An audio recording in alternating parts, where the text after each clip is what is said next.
honestly, the reason I wanted to talk about this today, people going to be on TikTok. No one's getting off of TikTok. No. They're not going to ban TikTok either, because TikTok is pumping way too much money into everybody's pockets.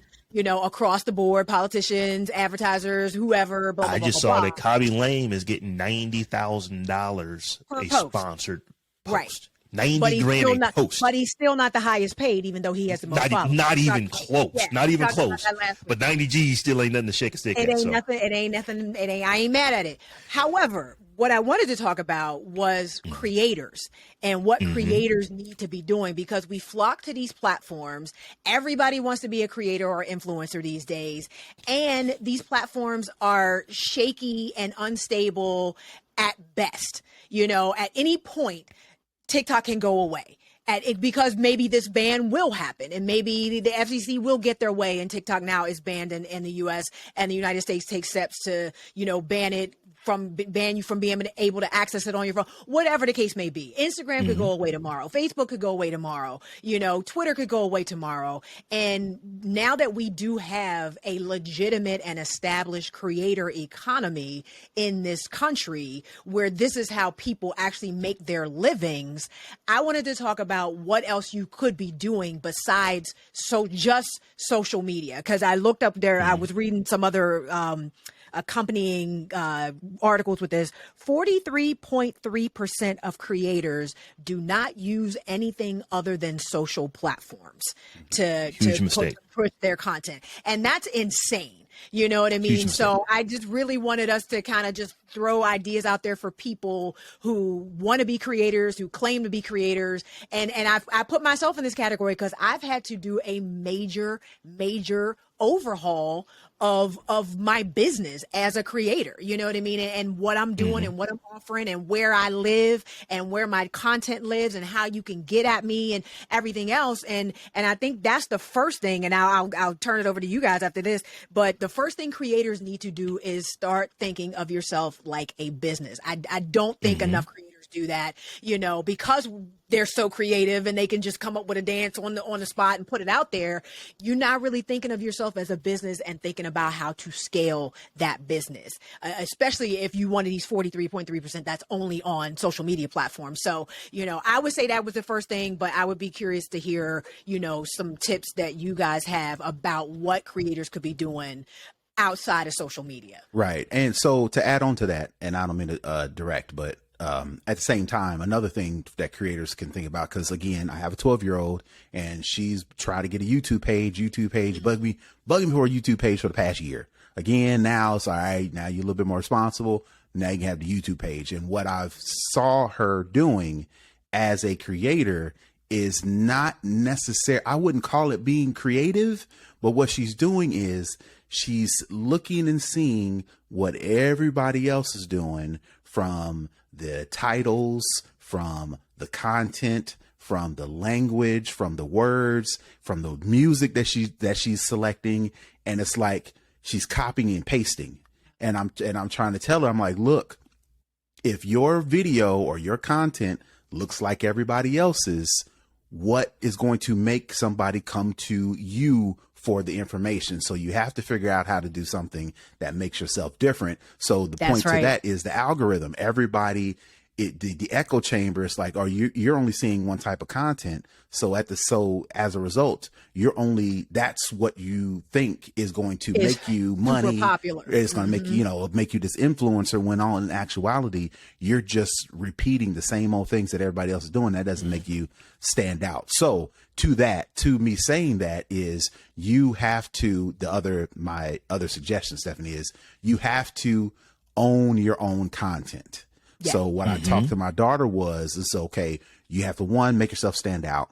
And number two, everything that you upload, you have to make sure you have a copy of it. So I got ownership right here. Yeah. So, all right. So what I did for my daughter is I found her I had a little hard drive sitting around. So I bought her a little enclosure, and I taught her, I'm like, look, if you upload this to YouTube, you make sure you have a copy of it on your hard drive. If you upload something to any place else, you make sure you have a copy of it, because if something happens and your YouTube page gets deleted or the video don't get uploaded right or whatever, you organize your stuff to where you can put it on YouTube, or if YouTube strikes you down because some sort of content or whatever that you don't believe is true, YouTube just goes away. YouTube might go away tomorrow. You can take that video and put it someplace else. But if you are only uploading your information to TikTok, for example, since we're using that as example, and you don't keep it or you don't put it someplace else,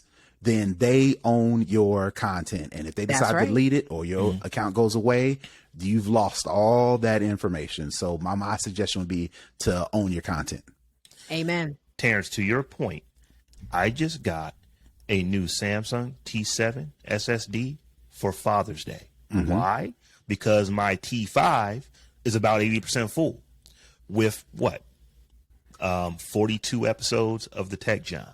42, not 42. I think it is 36 after parties for the Tech John, 35 live streams for the Tech John. These files are huge. I mean, they're 2 gigabytes, 2-3 gigs in size for each one of them. That stuff fills up, but there is no way on earth that I want to just leave them, in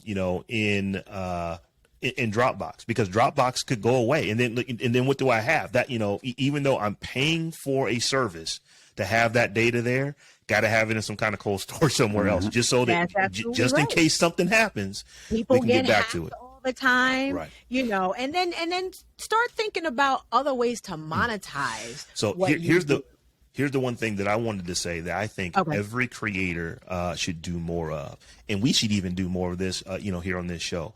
But you have to have an email list. We don't generally think of email as social media, but it really is almost the first social media, and it's the one that you have the most control of. When when one of your viewers rocks with you enough to actually, here's my email address, I want to make sure I'm getting updates of when you're doing more and more stuff, that is super valuable, and it's way more valuable than a follower on a social platform. Because here's the thing, when you're talking about social media, you're talking about like Facebook, you're talking about Instagram, you're talking about TikTok, there are algorithms that control what people see, and when they see it. You don't have control of that, but you do have control of sending your email out. Now, you can't just make somebody open up your email, but if you have a decent open rate on your email, here's what you know. You know that if you have 1,000 people on your email list, and that's a small number, you have 1,000 people on your email list, and you have a 35% open rate, you know that every time you send an email out, you're going to have 350 people who are going to, who have seen your email. More importantly, you know which of those 350 people. Why? Because if you've got a decent email, marketing system on the back end, it's going to tell you this person opened the email, this person opened the email. You know what people are actually vibing with inside of email. You have no clue to those kind of metrics when you're talking about somebody liked my Instagram post, somebody liked my tweet. You have no idea who, you can see who did it, but you don't necessarily get any insight into why they did it. Right. So, and if not email, because there's some people like, I got too many emails. If not email, then text message. If not text message, then a social media platform like Discord. Like you mentioned, Rob, we don't have email, but we do have Discord to where we can reach out to our people directly. Your own list, and people do your own. People hit us up. Right. We have folks who rock with us on our Discord who are literally, you guys should talk about this. Then we talk about that on an upcoming show, or here's what I thought about this thing you talked about. That is absolutely happening inside of our communities that we actually have control over. And again, to your point about owning your own properties, if you ain't got a website, what are you even doing at this point? You know what I mean? Websites are free to set up. They don't require a ton of technical skill to do. They're literally just plug and play on Wix or some other platform like that. So, it really is incumbent upon, if, like I said, these are not things that we expect you to have out the box. Maybe you're building a following on some social platform, but eventually, if you claim to want to have a career as a content creator, These are the things you need to be doing. And again, you just need to be thinking of yourself as a business and how is that business going to scale. So once you get that website, once you're collecting those emails, then that weekly newsletter or that bi-weekly newsletter can go out. You can have sponsored posts inside that newsletter. So brands that sponsor their information in your newsletter that is of interest to your audience, ebooks, online courses, swag, speaking again, like the world opens up once you really start thinking of yourself as a business and thinking about how you scale the business with products that extend beyond just your content. And I just want people to start really developing that mindset, because again, we're talking about TikTok today, but tomorrow it could be Instagram, the next day it could be YouTube, the next day it could be Facebook. Like all of these platforms are by and large ephemeral. You know what I mean? Look at MySpace. There was a bunch of people that was huge on MySpace. Huge. Look at Vine. A bunch of people were huge stars on Vine that you've never heard of again because once Vine went away. And it didn't translate to other properties either. Periscope. Just because you think you are a content creator, but you just so happen that most of your creation and your feedback comes from TikTok, you think, okay, well, TikTok go away, I'll just jump on something else.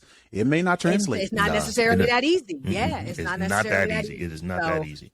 So that just is my plea to creators right now. And it's tough because, you know, these young kids or these people, you know, they see the money, they see somebody else's success, and they like, all right, well, let me just chart. And they see going viral and it seems cool and everything, but no. And what drives me crazy, and I'll be done, is when I be on Twitter and I'll see something go viral.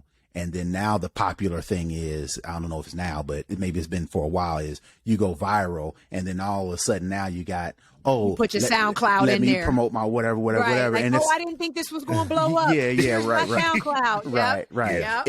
Instead of you focusing on making the content go viral, people are focusing on going viral and then trying to back in that with the content.